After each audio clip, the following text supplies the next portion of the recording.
Assalamualaikum warahmatullahi wabarakatuh. Nama saya Dian Rahmasari dari Program Studi Pendidikan Geografi Fakultas Keguruan dan Ilmu Pendidikan Universitas Negeri Jember. Assalamualaikum warahmatullahi wabarakatuh. Bagaimana kabarnya hari ini anak-anak? Ibu harapkan kalian dalam kondisi sehat walafiat. Amin, Allahumma amin. Nah, pada materi hari ini kita akan membahas mengenai konservasi flora dan fauna di Indonesia. Sebelum kita membahas materi konservasi flora dan fauna di Indonesia, Ibu akan menyebutkan indikator dan tujuan pembelajaran. Indikatornya yaitu yang pertama, kerusakan flora dan fauna yang diakibatkan oleh manusia, dan yang kedua, upaya pelestarian dan konservasi flora dan fauna yang telah dilakukan oleh Indonesia.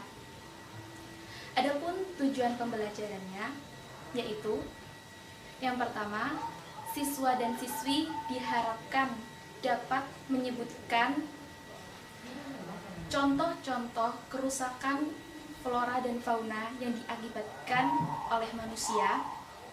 Dan yang kedua, siswa dan siswi diharapkan dapat menyebutkan upaya-upaya yang telah dilakukan oleh pemerintah Indonesia dalam konservasi flora dan fauna.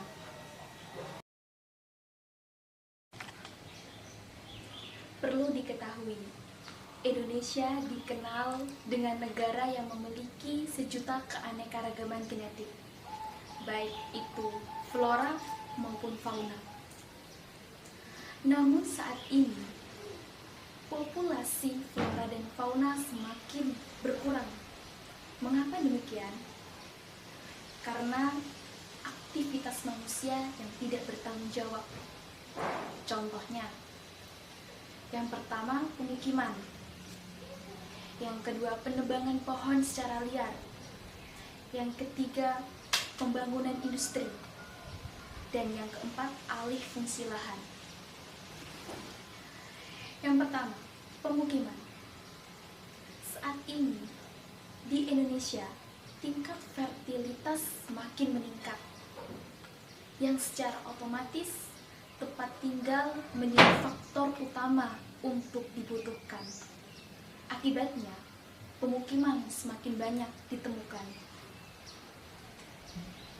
Yang kedua, penebangan pohon secara liar.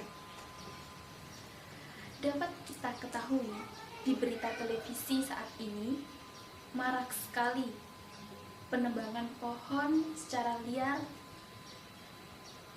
diakibatkan oleh manusia yang tidak bertanggung jawab karena tanpa adanya perizinan dari kawasan tersebut dan pemerintah setempat. Dan yang ketiga, pembangunan industri. Nah, pembangunan industri jika tidak disertai dengan AMDAL, itu akan mengganggu keberlangsungan ekosistem yang ada di kawasan pembangunan industri.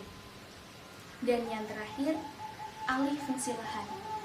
Dapat kita ketahui di Pulau Kalimantan saat ini, lahan yang awalnya menjadi kawasan hutan dialihfungsikan menjadi perkebunan kelapa sawit. Sungguh sangat miris. Nah, dari contoh yang Ibu sebutkan tadi merupakan bentuk dari aktivitas manusia yang tidak bertanggung jawab. Nah, dari situ maka diperlukan suatu upaya atau usaha untuk menjaga kelestarian alam dan menjaga keberlangsungan hidup flora dan juga fauna yang ada di Indonesia. Usaha apa sih yang dapat dilakukan? Usaha atau upaya yang dapat dilakukan dengan cara konservasi. Nah, konservasi merupakan suatu proses pengelolaan yang baik untuk mendukung ekosistem dalam melestarikan spesies.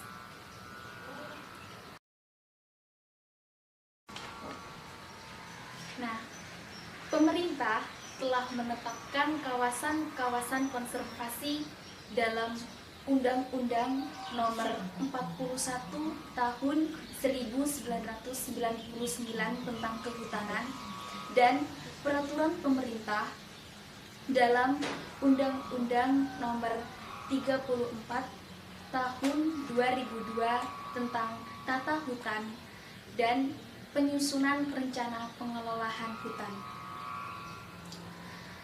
Pemanfaatan hutan dan penggunaan kawasan hutan secara garis besar dibagi menjadi 3. Yang pertama, kawasan suaka alam.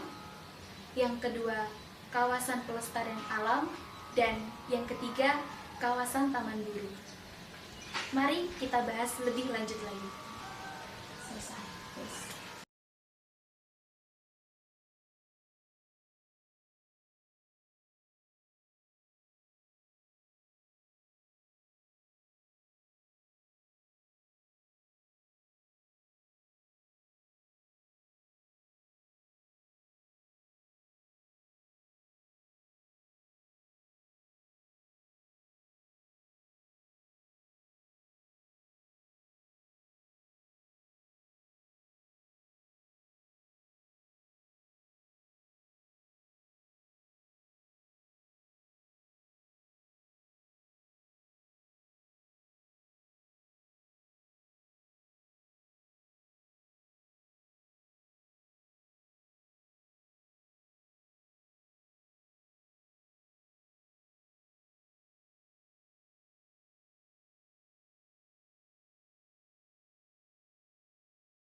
Nah, dari apa yang sudah Ibu sampaikan pada materi hari ini, dapat kita tarik sebuah kesimpulan. Untuk menjaga kelestarian alam dan keberlangsungan hidup flora dan fauna, dibutuhkan sebuah proses pengelolaan yang baik untuk menjaga ekosistem dalam melestarikan spesies. Nah,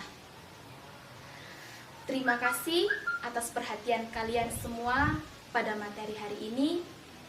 Ibu harapkan kalian tetap semangat belajar dalam kondisi apapun dan dimanapun, karena hidup tidak pernah berhenti mengajar. Wassalamualaikum warahmatullahi wabarakatuh.